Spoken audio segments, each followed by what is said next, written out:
Bab 796, Membeli Benih Sayuran. Melihat mereka berdua menuruni tangga, Lin Qiao segera menyapa mereka dengan senyuman. Saudara Ruofei, saudara perempuan ipar, kamu sudah bangun. Wajah Ling Qingsui memerah dan dia memutar matanya ke arah Xia Ruofei. Xia Ruofei berkulit tebal, berkulit dan tersedak.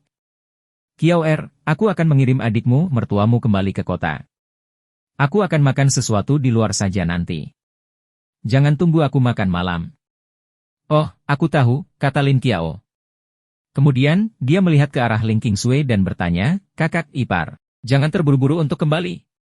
Sarankan aku tetap di sini hari ini. Ling Qingsui tersenyum dan berkata, masih ada urusanku di perusahaan. Qiao aku akan datang dan mengunjungimu lagi saat aku ada waktu luang. Lin Qiao mengangguk dan berkata, ya. Jika kamu di sini untuk menemui seseorang, kamu bisa mampir menemuiku. Kamu gadis kecil, Xia Ruofei tersenyum pahit. Ling Qingsui mengucapkan selamat tinggal pada Ibu Huzi dan Lin Qiao, lalu mengikuti Xia Ruofei keluar villa. Xia Ruofei membawa Ling Qingsui ke sisi truk pickup. Ling Qingsui mengerutkan kening dan berkata, oh benar, mobilku masih diparkir di gedung kantormu.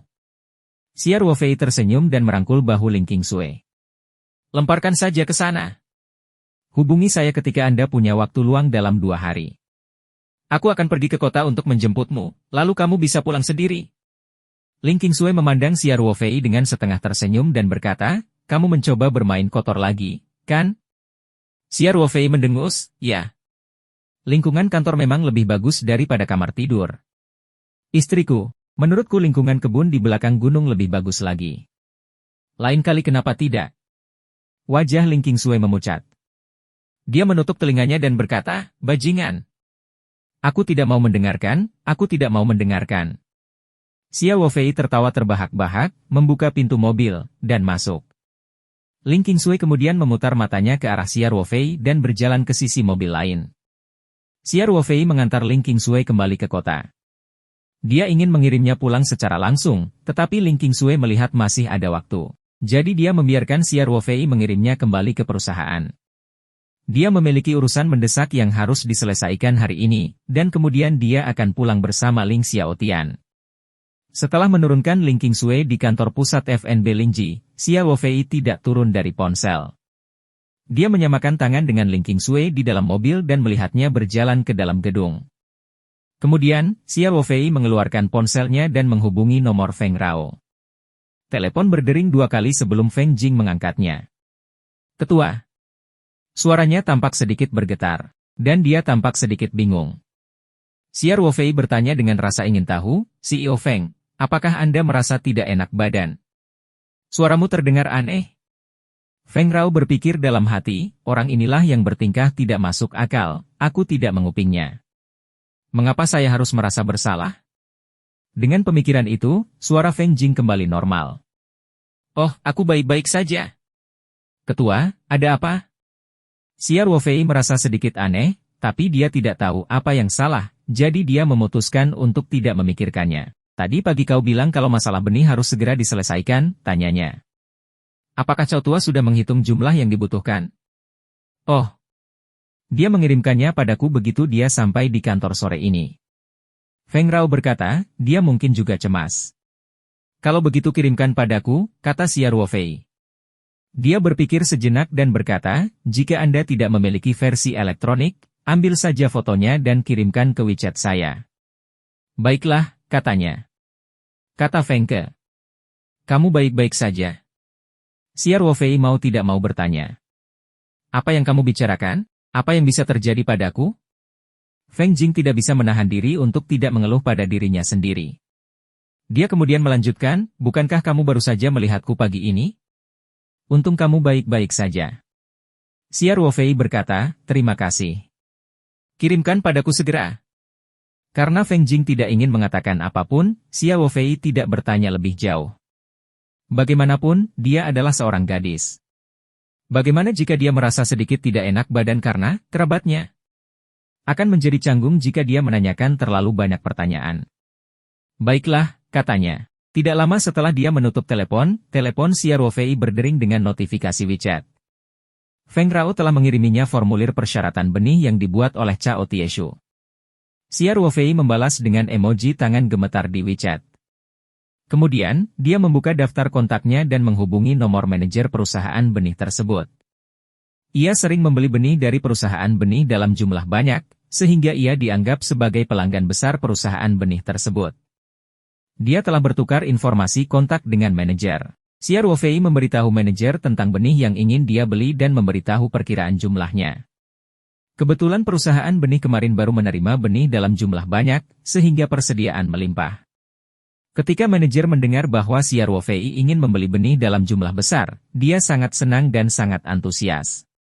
Ia bahkan mengatakan bisa mengantarkan benih tersebut ke depan pintu rumah mereka. Oleh karena itu, Xia Ruofei mengirimkan formulir permintaan yang baru saja dikirimkan Feng Jing kepada manajer perusahaan benih melalui WeChat. Ia pun mengirimkan alamat gudang kecil yang ia sewa di kota itu. Manajer segera mengatakan bahwa dia akan mengatur stafnya untuk memindahkan barang ke gudang dan barang akan dikirim sebelum jam 6 sore ini. Xia Ruofei melihat arlojinya. Masih ada cukup waktu, jadi dia menyalakan truk pick-up dan meninggalkan markas FNB Ling. Dia menemukan restoran terdekat dan memesan beberapa hidangan sederhana untuk makan malam. Saat itu baru sekitar jam 5 sore, belum jam sibuk untuk makan malam, jadi tidak banyak pelanggan di restoran, dan hidangan disajikan dengan sangat cepat. Setelah Xia Ruofei selesai makan, dia langsung pergi ke gudang. Sudah lama sekali sejak terakhir kali dia datang ke gudang ini. Ada sedikit bau berjamur. Xia Ruofei membuka pintu untuk menghirup udara segar. Kemudian, dia mengeluarkan kursi piknik dari tempatnya dan duduk di pintu masuk gudang. Dia menyalakan rokok dan mulai merokok. Beberapa saat kemudian, dia menerima telepon dari manajer perusahaan benih. Mobil pengiriman telah tiba di dekatnya. Untuk menunjukkan pentingnya dirinya, manajer juga datang sendiri. Oleh karena itu, Xia Ruofei membagikan lokasinya kepada manajer melalui WeChat. Tak lama kemudian, sebuah truk kecil melaju, dan 2 orang pekerja dengan sigap menurunkan kantong benih yang telah disortir dan dikemas serta memindahkannya ke dalam gudang. Xia Ruofei dan manajernya sedang merokok dan mengobrol di samping. Setelah menurunkan barang, Xia Ruofei menghitung jumlahnya dan membuka 2 kantong benih secara acak untuk diperiksa. Kemudian, dia membayar dengan kartunya. Setelah mengirim perusahaan benih, Xia Ruofei menutup pintu gudang. Kemudian, sambil berpikir, dia menyimpan semua benih itu ke dalam ruang petaruh. Kemudian, Xia Ruofei mengeluarkan Blakie, yang berbulu 1, dan yang berbulu 2 dari mediumnya. Setelah misi terakhir, Xia Ruofei untuk sementara mengirim Blakie kembali ke medium. Sekarang proyek perluasan pertanian telah selesai dan areanya telah berkembang pesat, sudah waktunya bagi Blakie dan yang lainnya untuk hidup di dunia luar. Bagaimanapun, mereka telah tinggal di ruang petaruh sepanjang tahun. Meskipun ki spiritualnya kaya, ia terlalu sepi. Bagaimanapun, anjing-anjing ini telah memperoleh kecerdasan spiritual. Saat keluar dari gudang, Xia Ruofei membuka bagian belakang truk pick-up. Dengan lambaian tangannya, Xiao Hei melompat lebih dulu. Yang empuk 2, dan sisanya juga berebut untuk masuk. Xia Ruofei menutup pintu dan tersenyum. Ayo pergi. Aku akan mengantarmu ke rumah barumu. Dengan itu, Xia Ruofei berbalik dan mengunci pintu gudang. Kemudian, dia kembali ke truk pick-up. Saat Xia Ruofei hendak menyalakan mobil, tiba-tiba terdengar teriakan dari persimpangan di depan. Kemudian, 2 sosok berlari ke arah Xia Ruofei. Orang yang berlari di depan terengah-engah. Jelas sekali dia sudah berlari cukup jauh. Ketika mata Xia Ruofei tertuju pada orang yang mengejarnya, dia tidak bisa menahan diri untuk tidak membeku. Bab 797, Pelayanan Berjasa Lainnya. Orang yang mengikuti Xia Ruofei adalah petugas polisi cantik, Qin Xiaoyu, yang beberapa kali bertemu dengan Xia Ruofei. Meski jarak keduanya masih cukup jauh dari Xia Ruofei, penglihatan Xia Ruofei sudah luar biasa. Selain itu, kebanggaan tubuh bagian atas Qin Xiaoyu terlalu jelas, sehingga Xia Ruofei langsung mengenalinya. Qin Xiaoyu tidak mengenakan seragam polisi, tetapi berpakaian santai. Saat dia berlari, terlihat kelinci putih besar di depannya melompat-lompat, pemandangan yang spektakuler. Namun, orang yang melarikan diri di depan jelas sedang tidak mood untuk mengapresiasi adegan erotis tersebut. Dia berlari ke depan sebentar, terengah-engah, lalu meraih tiang listrik. Dia terengah-engah sambil berteriak, "Hei!" Gadis kecil. Aku mengancammu, berhenti mengejarku. Kalau tidak, aku tidak akan sopan padamu. Dia berhenti dan Xia Ruofei bisa melihatnya dengan jelas.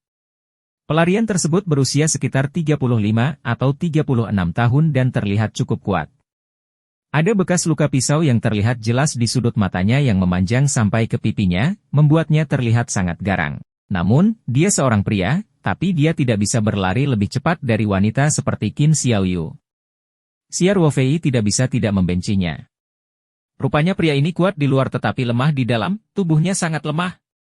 Tentu saja, Qin Xiaoyu bukanlah bunga yang bisa diukur dengan standar wanita biasa. Qin Xiaoyu juga cukup lelah.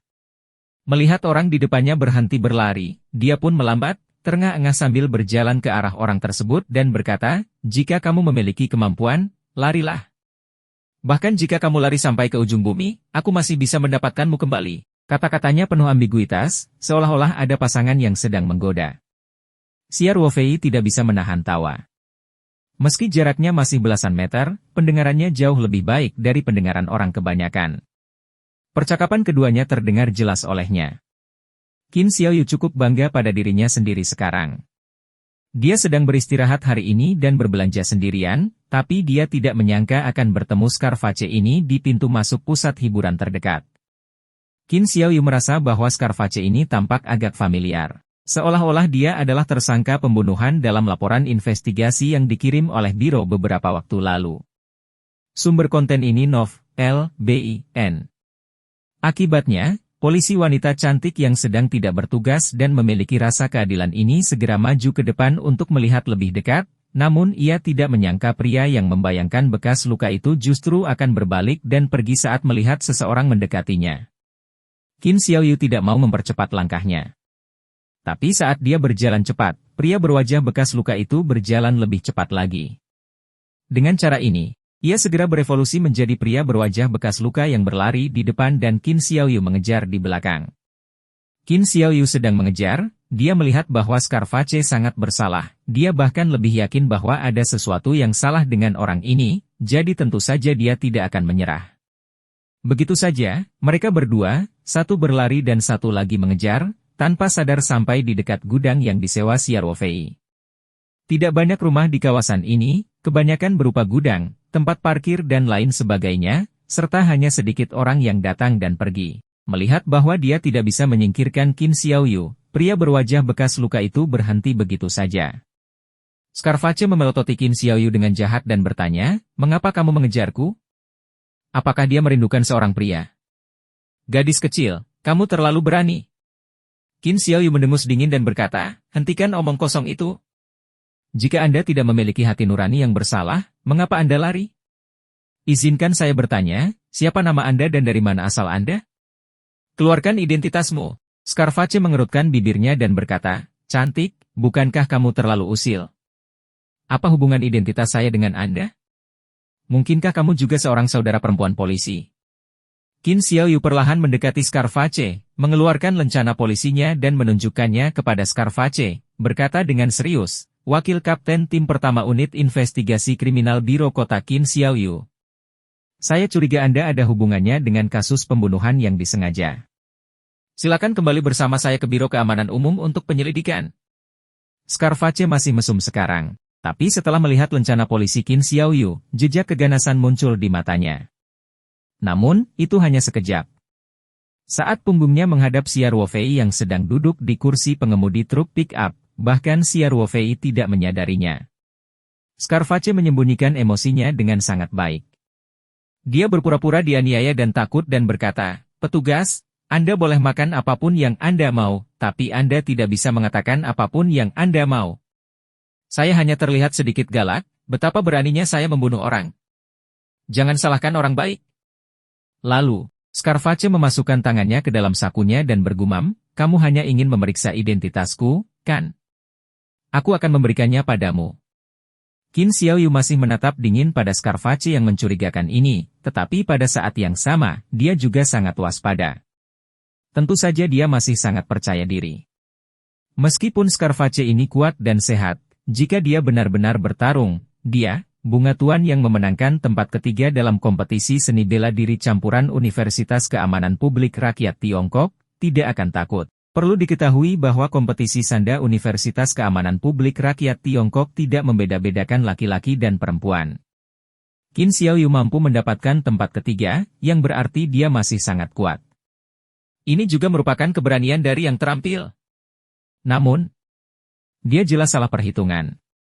Tangan Scarface perlahan-lahan meraih ke dalam, dan kemudian, di bawah memunculkan Qin Xiaoyu, dia tiba-tiba mengeluarkannya, dan dia memegang replika pistol di tangannya, moncong hitamnya mengarah ke arah Qin Xiaoyu.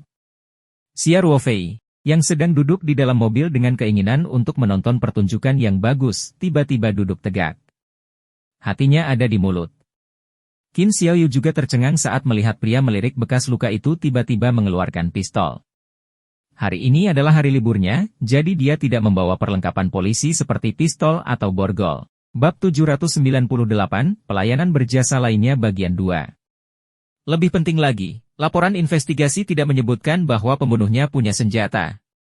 Dia sangat percaya diri dengan kemampuannya, jadi dia mengejarnya tanpa henti.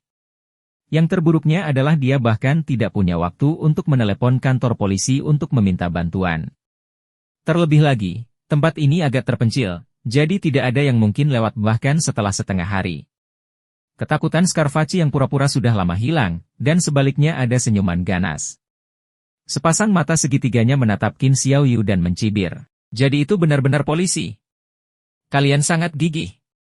Saya sudah lari ke 3 gunung yang jaraknya ratusan kilometer, dan sebelum saya sempat istirahat, saya sudah menjadi sasaran polisi lagi. Wajah cantik Qin Xiaoyu sedikit pucat. Gigi putihnya dengan lembut menggigit bibir bawah, menatap Scarface dan bertanya, "Kamu adalah Huang Chunhua?" Scarface memegang pistol, jadi dia mengangguk tanpa rasa takut. "Ya, saya Huang Chunhua." "Gadis kecil, kamu bisa melanjutkan perjalananmu dengan damai sekarang?" Ekspresi Qin Xiaoyu sedikit berubah dan dia berseru, "Huang Chunhua, membunuh seorang petugas polisi adalah kejahatan besar. Jangan membuat kesalahan yang sama lagi. Jika kamu kembali bersamaku dan menyerahkan diri, kamu masih memiliki kesempatan untuk diperlakukan dengan lembut." Huang Chunhua tertawa histeris dan berkata, "Hukuman mati? Kejahatan yang saya lakukan cukup untuk ditembak 8 kali. Apa gunanya membunuh satu petugas polisi lagi? Gadis kecil, jika kamu ingin menyalahkan seseorang, salahkan dirimu sendiri. Jika kamu tidak mengejarku, bukankah semuanya akan baik-baik saja?" Mata Huang Chunhua dipenuhi dengan niat membunuh saat dia meletakkan spesifikasi di pelatuk. Hati Qin Xiaoyu bergetar, dia tahu betul bahwa Huang Chunhua telah lama dipenuhi dengan niat membunuh. Huang Chunhua adalah iblis yang membunuh tanpa berkedip. Dia tidak akan ragu untuk melepaskan tembakan pada saat berikutnya. Qin Xiaoyu menutup matanya dengan putus asa. Dia adalah mahasiswa terbaik di Universitas Keamanan Publik Rakyat Tiongkok dan berasal dari keluarga terpandang. Bahkan tidak berlebihan untuk mengatakan bahwa dia adalah putri surga yang bangga.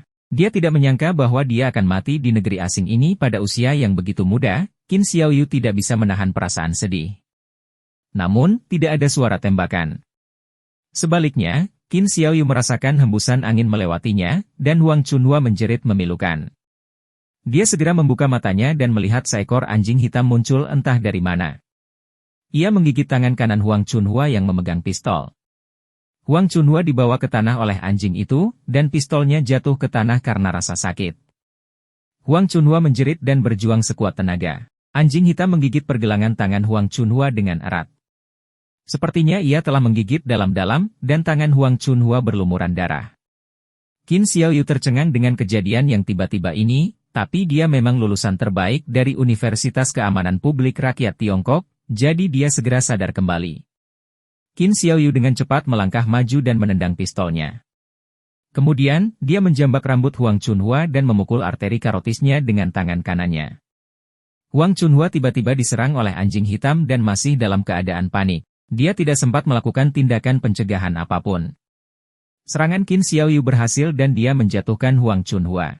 Qin Xiaoyu diam-diam menghela nafas lega, merasa bahwa keberuntungannya terlalu bagus. Dalam situasi di mana kematian sudah pasti, seekor anjing muncul entah dari mana. Tidak hanya menyelamatkan nyawanya, tetapi juga membantu menangkap pembunuh ini. Banyak gadis yang takut pada anjing dan Qin Xiaoyu juga sedikit takut. Ia juga khawatir anjing ini begitu galak sehingga jika terus menggigit, Huang Chunhua akan mati karena kehabisan darah. Itu terlalu mudah bagi iblis pembunuh ini. Saat Qin Xiaoyu hendak mengumpulkan keberaniannya dan mencoba berkomunikasi dengan anjing hitam. Anjing hitam benar-benar melepaskan mulutnya dengan sangat manusiawi, mengibaskan ekornya ke arah Qin Xiaoyu dan melarikan diri. Mulut Qin Xiaoyu ternganga, tapi pada akhirnya, dia tidak mengatakan apa-apa. Dia tidak berpikir bahwa dia bisa berkomunikasi dengan anjing hitam, dan yang paling penting sekarang adalah mengendalikan Huang Chunhua. Oleh karena itu, Qin Xiaoyu tidak punya waktu untuk mencari anjing hitam untuk saat ini. Dia langsung menuju ke arah Huang Chunhua, dengan terampil menarik ikat pinggang Huang Chunhua, dan mengikat tangannya erat-erat di belakang punggungnya. Kemudian, Qin Xiaoyu segera mengeluarkan ponselnya dan menelepon kantor polisi untuk memberitahu mereka tentang situasi di sini. Dia meminta kantor polisi mengirimkan dukungan untuk segera membawa kembali Huang Chunhua. Kemudian, Qin Xiaoyu mengeluarkan selembar tisu dan menutupi pegangan pistolnya, dengan hati-hati mengambil pistol yang terdapat sidik jari Huang Chunhua di atasnya. Itu tidak dapat dimusnahkan karena semua ini adalah bukti fisik. Pada saat ini, Qin Xiaoyu mendengar suara di belakangnya, petugas Qin. Kebetulan sekali. Qin Xiaoyu berbalik dan melihat sebuah truk pick-up melaju di belakangnya. Xia Ruofei mengintip dari kursi pengemudi dan menatapnya sambil tersenyum. Qin Xiaoyu memandang Xia Ruofei dengan waspada dan bertanya, "Apa yang kamu lakukan di sini?" Xia Ruofei mengangkat bahu dan berkata, "Gudang perusahaan saya ada tepat di depan. Kenapa aku tidak bisa berada di sini?" Adapun petugas Qin. Bagaimana situasinya? Menangkap pencuri? Bukan urusanmu. Qin Xiaoyu mendengus dingin. Xia Ruofei mendecakkan lidahnya dan berkata, "Petugas Qin, sepertinya sangat berbahaya sekarang. Apakah orang ini menodongkan pistol ke arahmu?" Ekspresi Qin Xiaoyu membeku dan dia bertanya tanpa sadar, Kamu melihat semuanya?"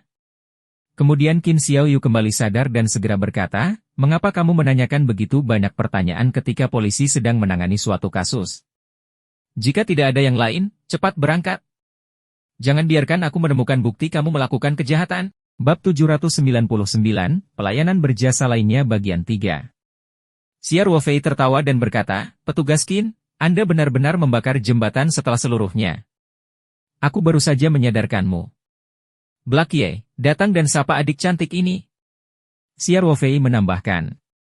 Pada saat ini, Blackie, yang baru saja menghabisi Huang Chunhua dan berlari kembali ke mobil, berdiri dari kursi penumpang depan dan membentak Qin Xiaoyu.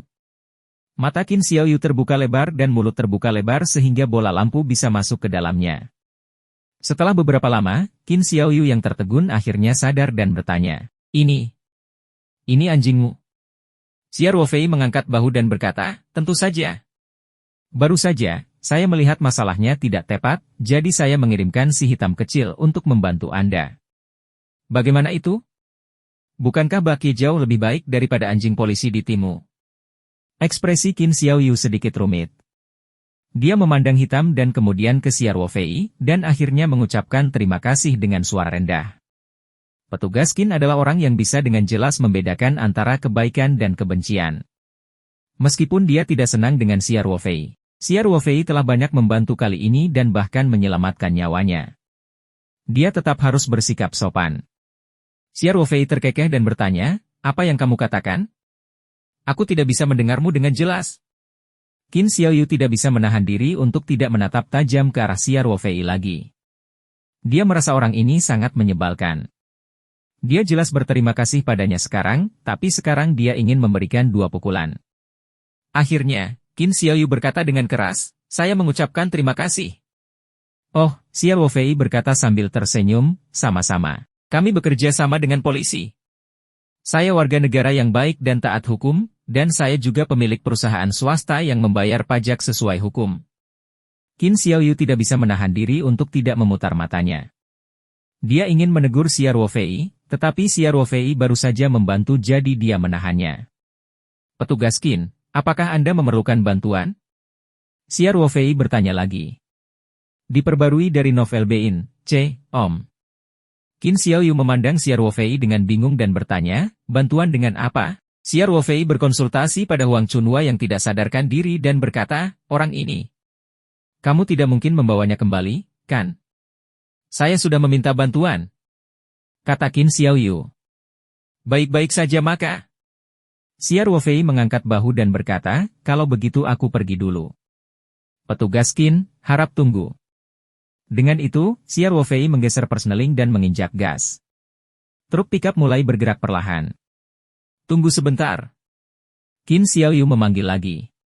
Xia Ruofei mendekat dan bertanya, apakah ada hal lain, petugas Qin? Qin Xiaoyu ragu-ragu sejenak dan berkata, saya ingin merepotkan Anda.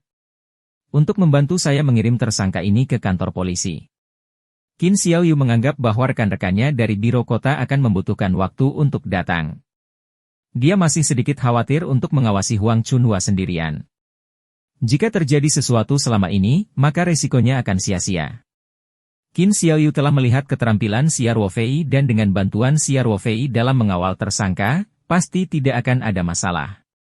Satu-satunya masalah sekarang adalah dia telah menolak tawaran bantuan Xia Ruofei. Sekarang setelah dia berubah pikiran, dia bertanya-tanya apakah pria menyebalkan ini akan mengambil kesempatan untuk menertawakannya. Qin Xiaoyu memandang Xia Ruofei setelah dia menyelesaikan kalimatnya. Yang mengejutkannya, Xia Ruofei tidak mengatakan apapun, dia juga tidak mengejek atau mengejeknya. Dia hanya mengangguk dan setuju. Xia Ruofei bahkan turun dari mobil, mengambil Huang Chunhua yang tidak sadarkan diri, dan melemparkannya ke kursi belakang. Dia kemudian memberi isyarat kepada Blackie untuk menjaga Huang Chunhua. Xia Ruofei kemudian tersenyum pada Qin Xiaoyu dan berkata, petugas Qin, silakan masuk ke mobil. Terima kasih. Kata Qin Xiaoyu. Kali ini, nadanya jauh lebih tulus dari sebelumnya dan tidak terlalu kaku. Setelah mereka berdua masuk ke dalam mobil, Xia Ruofei menyalakan mobilnya lagi dan langsung melaju ke arah kantor polisi kota. Qin Xiaoyu juga menelepon kantor polisi kota lagi dan memberitahu rekan-rekannya yang sudah siap berangkat untuk tidak keluar dan menunggunya di kantor. Setelah beberapa saat, Xia Ruofei tiba di kantor polisi dengan truk pick-up. Petugas polisi Qin Xiaoyu sudah menunggu di halaman dan dengan satu panggilan darinya, mereka segera datang untuk mengawal Huang Chunhua keluar dari mobil. Huang Chunhua sudah bangun dalam perjalanan. Namun, dengan si kecil hitam mengawasinya, dia tidak berani bertindak gegabah. Sekarang setelah mereka tiba di kantor polisi, Huang Chunhua semakin berkecil hati. Dia bahkan tidak punya keinginan untuk menolak.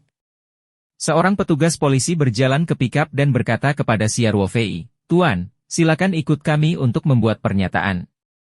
Xia Ruofei berkata dengan acuh tak acuh, lupakan pernyataan itu. Rekan adalah yang menangkap pencuri itu. Saya tidak melakukan apapun. Masih ada prosedurnya. Setidaknya kamu adalah saksinya. Petugas polisi berkata, Anda membantu kami kali ini, jadi sesuai aturan, kami dapat mengajukan sejumlah bonus untuk Anda. Jadi, sebaiknya kamu ikut denganku untuk membuat pernyataan? Xia Ruofei tersenyum. Tidak masalah apakah itu uang atau bukan. Saya sudah mengatakan bahwa ada hal lain yang harus saya lakukan. Saya tidak akan menerima pernyataan itu. Kamu, petugas polisi itu sedikit marah atas kekeras-kepalaan Xia Ruofei. Mengapa kamu begitu tidak kooperatif? Pada saat ini, Qin Xiaoyu yang sudah turun dari mobil berkata, Xiao Zhao, lupakan saja, jika dia tidak ingin mengambil pernyataannya, maka jangan. Ini bukan sesuatu yang penting. Mari kita interogasi Huang Chunhua. Dia seorang pembunuh berantai. Bab 800, aku selalu terlalu berhati lembut. Polisi itu terdiam sesaat. Ini bukan gaya Kapten Qin. Qin Xiaoyu terkenal karena kegigihannya pada prinsip. Dalam hal ini, sesuai prosedur, ia harus mencatat. Jika Qin Xiaoyu pernah melihat tawaran-menawar semacam ini di masa lalu, dia akan diberi pelajaran dengan cara yang benar. Kenapa dia tidak normal hari ini? Apakah matahari terbit dari barat? Petugas polisi mengamati Xia Ruofei dan Qin Xiaoyu dan tiba-tiba teringat bahwa Qin Xiaoyu sedang bergilir hari ini. Mungkinkah pria ini pacar Kapten Qin? Mereka berdua sedang berkumpul hari ini, dan mereka menangkap penjahat yang dicari? Pandangan polisi menjadi sedikit aneh. Qin Xiaoyu tidak diragukan lagi cantik. Saat pertama kali datang ke biro kota Sanshan, ada beberapa petugas polisi yang menganggap mereka cukup baik untuk mengejarnya. Namun setelah sekian lama, gaya gagah berani Qin Xiaoyu perlahan-lahan dibiasakan oleh semua orang, dan para pelamar perlahan-lahan mengetahui kesulitannya dan mundur. Bahkan di hati para bawahan ini, mereka hampir menganggap Qin Xiaoyu sebagai seorang laki-laki. Kapten Qin sedang jatuh cinta. Ini adalah berita besar. Api gosip berkobar di hati petugas polisi tersebut, namun dia masih tetap rasional. Dia tahu sifat kaptennya, jadi dia tidak berani menunjukkannya. Dia hanya mengangguk dan menahan tawanya. Dia pergi untuk membantu rekan-rekan lainnya menerima Huang Chunhua. Xia Ruofei juga terkejut. Apakah Qin Xiaoyu mengubah kepribadiannya hari ini? Tatapan Xia Ruofei membuat Qin Xiaoyu sedikit tidak nyaman. Dia tidak bisa menahan diri untuk tidak melirik ke arah Xia Ruofei dan berkata dengan tidak senang, "Apa yang kamu lihat?" Xia Ruofei mendengus. "Petugas Qin, saya sudah selesai di sini. Aku akan kembali dulu." Dengan itu, Xia Ruofei menyalakan kunci mobil dan bersiap meninggalkan kantor polisi. "Tunggu sebentar." Qin Xiaoyu berseru. Xia Ruofei berhenti bergerak dan berbalik. Qin Xiaoyu datang ke kursi pengemudi truk pick-up dan berkata dengan ekspresi sedikit malu, "Xia Ruofei, ada sesuatu yang ingin aku berbicara denganmu." Qin Xiaoyu selalu berbicara dengan Xia Ruofei seolah-olah dia baru saja makan bubuk mesiu. Perubahan sikap dan nada lembut yang tiba-tiba ini membuat Xia Ruofei merasa sedikit takut. Dia menghubungkannya dan berkata, "Petugas Qin, mari kita bicarakan ini. Bagaimana aku tidak mengungkapkannya dengan benar?" Qin Xiaoyu tidak mau membantah Xia Ruofei. Xia Ruofei menghela nafas lega dan berkata, ya, inilah perasaannya. Ini adalah petugas polisi Qin yang saya kenal." Qin Xiaoyu tidak tahu apakah harus tertawa atau menangis. Dia tidak bisa menahan diri untuk tidak memutar matanya ke arah Xia Ruofei dan berkata, bukankah kamu terlalu pelit? Aku merasa tidak nyaman berbicara denganmu dengan benar. Jadi aku harus memarahimu beberapa kali sebelum aku merasa nyaman. Itu tergantung orangnya. Kalau istriku bertingkah genit padaku, aku akan dengan senang hati menanggungnya.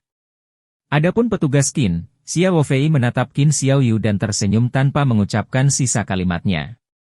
Qin Xiaoyu memelototinya dan berkata, "Pergi. Siapa yang bertingkah genit denganmu?" "Kamu." "Aku hampir melupakan urusanku." "Di mana aku tadi?" "Kamu bilang kamu punya sesuatu untuk didiskusikan denganku," kata Xia Ruofei. Dia memikirkan ekspresi malu Qin Xiaoyu barusan dan tidak bisa menahan perasaan merinding. "Tunggu. Anda tidak dipaksa menikah oleh keluarga Anda, bukan? Kamu ingin aku berpura-pura menjadi pacarmu dan menggunakan aku sebagai tamengmu? Biar saya perjelas dulu. Aku pasti tidak bisa datang." Qin Xiaoyu memandang Xia Ruofei dengan ekspresi aneh, seolah ini adalah hari pertama dia mengenalnya. Xia Ruofei menciutkan lehernya dan bertanya, "Jangan bilang aku benar." "Ke kepalamu." Qin Xiaoyu mengertakkan gigi karena marah. "Kamu terlalu banyak menonton sinetron, kan? Selain itu, jika memang ada hal seperti itu, aku akan mencari siapapun selain kamu. Ada begitu banyak pria tampan di Biro Keamanan Umum, bukankah menurutmu kamu terlalu baik?" Xia Ruofei menghela nafas lega dan berkata, "Bagus kalau kamu tidak melakukannya, bagus." Qin Xiaoyu menatap tajam ke arah Xia Ruofei dan berkata sambil tersenyum tipis, "Xia Ruofei, dari nada bicaramu, tidak adil bagimu menjadi pacarku. Apakah aku benar-benar tak tertahankan?" Tidak. Xia Ruofei tersenyum dan berkata, "Petugas Qin sangat gagah berani dan heroik. Orang biasa sepertiku tidak bisa menanganinya. Aku tidak layak untuknya." Qin Xiaoyu mendengus pelan dan tidak lagi membicarakan topik ini. Dia menggigit bibir bawahnya dengan lembut dan kemudian berkata dengan nada lebih lambat, "Xia Ruofei, aku ingin berdiskusi denganmu. Tentang anjingmu. Bisakah kamu menjual anjing hitam ini kepadaku?" Hari ini, Xiao Hei telah menyelamatkan nyawa Qin Xiaoyu di saat kritis. Qin Xiaoyu memiliki kesan yang mendalam terhadap kekuatan dan keganasan Xiao Hei, dan merasa bahwa Xiao Hei jauh lebih kuat daripada anjing polisi itu, jadi dia memiliki ide untuk membelinya kembali dan membesarkannya di rumah. Jika mereka dibesarkan dengan baik, mereka akan sangat membantu dalam menangani kasus di masa depan. Apalagi dia tidak perlu melamar anjing polisi dan bisa langsung membawanya keluar. Sungguh indah hanya dengan memikirkannya. Xia Ruofei tersenyum pahit. "Kamu sudah bertele-tele begitu lama. Kamu akhirnya jatuh cinta pada Blakieku. Bagaimana menurutmu?" Nada bicara Qin Xiaoyu tidak ramah. Apakah aku masih menyukaimu? Aku bahkan tidak sebaik anjing, kata Xiao Fei dengan wajah pahit. Qin Xiaoyu tidak bisa menahan tawa. Awalnya dia cantik, dan senyumnya bahkan lebih menawan, membuat petugas polisi di halaman tercengang. Mereka belum pernah melihat Qin Xiaoyu tersenyum seperti ini sebelumnya. Sepertinya pengemudi pikap ini benar-benar ada sesuatu yang terjadi dengan Kapten Qin. Polisi memandang Xiao Fei dengan cara yang berbeda. Dia bahkan bisa menghadapi Kapten Qin, yang merupakan bunga tuan yang ganas. Saudara ini terlalu hebat.